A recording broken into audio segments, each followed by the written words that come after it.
নমস্কার, আবার একটা নতুন ভিডিওতে সকলকে স্বাগত। আজকের ভিডিওটা সন্ধ্যাবেলা থেকে শুরু করছি। এখন বাজে 8:30 মতো। সেই ষষ্ঠীর দিন মাসির বাড়ি এসেছিলাম, ও তো বাড়ি চলেই গেছে, আর আজকে আমি এই বাড়িতে আসলাম। কয়েকদিন এখানে থেকে আবার নবদ্বীপ ফিরে যাব। আমাকে আর শ্রীহানকে দিতে মাসি, ভাই, বোনু সবাই এসেছে। ওদেরও একটু ঘোরা হয়ে যাবে।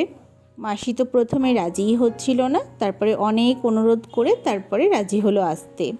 আসলে না, নিজের সংসার হয়ে যাওয়া মানে বাড়ির দিকে তো সবসময় মন পড়েই থাকবে, আবার সমস্ত কিছু গুছিয়ে গাছে তবে বেরোতে হবে। আসার সময় আমরা চাউমিন আর আলুর চপ এনেছিলাম, সবাই মিলে ওই আলুর চপ দিয়ে মুড়ি খেলাম, আর চাউমিনটা ভাই, বোনু, শ্রীহান 3জন মিলে খেয়েছে। এদিকে শ্রীহান বাবু ওই বাড়ি থেকে তার ছোটো মামাইয়ের সাথে এই রং পেন্সিলের সেটটা নিয়ে এসেছে, আর একটা নতুন খাতাও দেওয়া হয়েছে ওকে।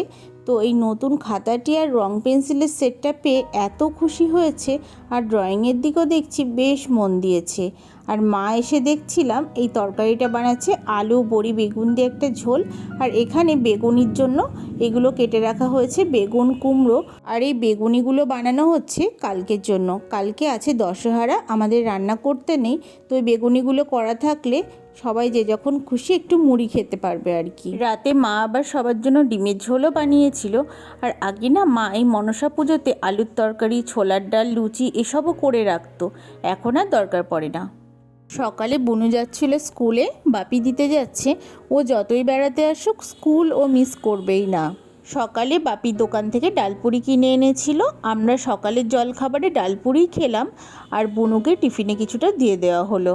তবে বুনুর মতো বয়সেও না আমাদের কাছেও স্কুল কামাই হওয়া মানে একটা বড় মন খারাপের জায়গা। নিজে থেকে তো কখনো কামাই করতামই না, যদি রিক্সা কাকু না আসতো তবেই কামাই হয়ে যেত। সে যে কী মন খারাপ কি বলবো। আর আজকে যেহেতু দশহরা প্লাস মনসা পুজো, তো আজকে এই গাছ পুজোটা হচ্ছে, আর ব্রাহ্মণও চলে এসেছে সকাল সকাল। মা সমস্ত পুজোর জোগাড় করে দিয়েছে, ব্রাহ্মণ পুজোটা সেরে দিচ্ছেন। মনসা গাছটা একদম ছোট ছিল, তো এই বর্ষার জল পেয়ে এত বেড়ে উঠেছে, ভীষণ ভালো লাগছে দেখে। আজকে আমাদের এখানে এবছরে দেখছি অনেক বাড়িতেও মনসা ঠাকুরের মূর্তি পুজো হচ্ছে। আমাদের বাড়িতে যে মহারাজ থাকে ওনাদের বাড়িতেও এই মনসা পুজো হতো, আমরা সবাই মিলে যেতাম, আর কী যে খুশি হতো ওরা। তবে ওর মা মারা যাবার পর থেকে আর পুজোটা হয় না সেভাবে, বাড়িতেও তো আর কেউ থাকে না, আর ও তো বেশিরভাগ সময় আমাদের বাড়িতেই থাকে, শুধু রাতে বাড়ি যায়। আর এই যে কালকে আমাদের ঢালাই রয়েছে, তো সেখানে এই ত্রিপলগুলো বিছানো হচ্ছে। মানে এটা ছাদ ঢালাই নয়, এটাকে বোধহয় ভিত বলা হয়। ভিতটাই এত উঁচু হয়ে গেছে, পাঁচিলটা পুরো ঢেকে গেছে, অল্প একটু বাকি। আর মাসিরাও মনে হয় কালকে বাড়ি চলে যাবে।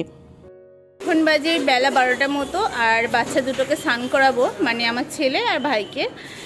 তো আসলাম ছাদে, এসে বেশ ভালোই লাগছে, বেশ কয়েকদিন পরেই আসলাম। আসলে এখন আসার ইচ্ছাও ছিল না, যেহেতু ষষ্ঠীটা পড়ে গেল।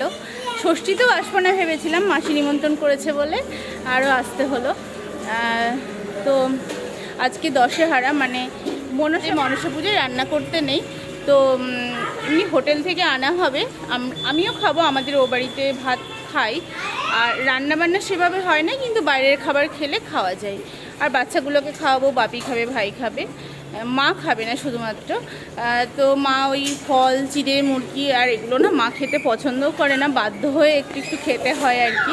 আর কালকে তো তরকারি করে রাখা হয়েছে মুড়ি খাওয়ার জন্য, ওই তরকারি দিয়ে মুড়ি টুড়ি খাওয়া হবে। পান্তা ভাত রয়েছে, আম রয়েছে, দই রয়েছে, যে যেটা পছন্দ সে সেটা খাবে। আমার তো একদমই ভালো লাগে না খেতে, ভাত না হলে একটু মুড়ি খেয়ে নিতাম, কিন্তু ভাত আনা হবে হোটেল থেকে। আর এই ছাদ থেকে না মিস্ত্রি কাকুদের কাজগুলো স্পষ্টভাবে দেখা যায়। আর সব থেকে মন খারাপের জায়গা হলো এই যে ছাদ হয়ে গেলে, মানে এই গোডাউনটা কমপ্লিট হয়ে গেলে জেঠিদের বাড়িটা পুরো ঢাকা পড়ে যাবে। এই বাড়িতে আসলে আমার ছাদেই ম্যাক্সিমাম টাইম কেটে যায়, ভীষণ ভালো লাগে থাকতে ছাদে, খোলামেলা, আর অনেক দূর পর্যন্ত দেখা যায়, যেটা তো নবদ্বীপে হয়ই না। এত ঘনবসতি নবদ্বীপে, মানে একটা বাড়ির ওপরে আর একটা বাড়ি, কোনো গ্যাপ নেই। প্রথম গিয়ে তো ভীষণই অসুবিধা হতো, মন খারাপ করতো, মানে এতটা খোলামেলা জায়গায় থেকে অভ্যেস, তার মধ্যে অতটা ঘিঞ্জি পরিবেশ, তার মধ্যে আমার ঘরটা থেকে তো কোনো লোকজন কিছুই দেখা যায় না। নিচে চলে এসেছি, খেতে মা ডাকছিল। আর আজকে তো পুরো খাবারটাই হোটেল থেকে আনা হয়েছে, আলু সিদ্ধ দিয়েছে, ডাল, আর এটা একটা ডাঁটার সবজি, আর সয়াবিন পটল আলু দিয়ে ঝোল। এটা পুরো নিরামিষ থালা একটা, সাথে করে একটা লেবুও দিয়েছে। এই দিয়ে আজকে কাজ চালাতে হবে। মা বাপি নিচে ছিল দেখে আমি একটু নিচে এসেছি, আর সে ঘুম থেকে উঠে কাঁদতে শুরু করেছে। আবার মহারাজ তাকে নিয়ে আসলো। আর সব থেকে মুশকিল, আমার যদি দুপুরে ঘুম নাও আসে, তাও ওর পাশে আমাকে চুপ করে শুয়ে থাকতে হবে, কারণ ও আমাকে ছাড়া একটুও ঘুমাতে চায় না। আর এদিকে নতুন ছাদ থেকে জেঠির সঙ্গে বেশ ভালো কথা হচ্ছে। এমন হয়ে গেছে এই ছাদ থেকে একটু টপকালেই পাশের ছাদে যাওয়া যাবে। যাই হোক, ভিডিওটার বেশি বড় করছি না, আসছি নতুন কোনো ভিডিও নিয়ে। যদি এই ভিডিওটা ভালো লাগে অবশ্যই একটা লাইক করবেন আর চ্যানেলটাকে সাবস্ক্রাইব করে দেবেন।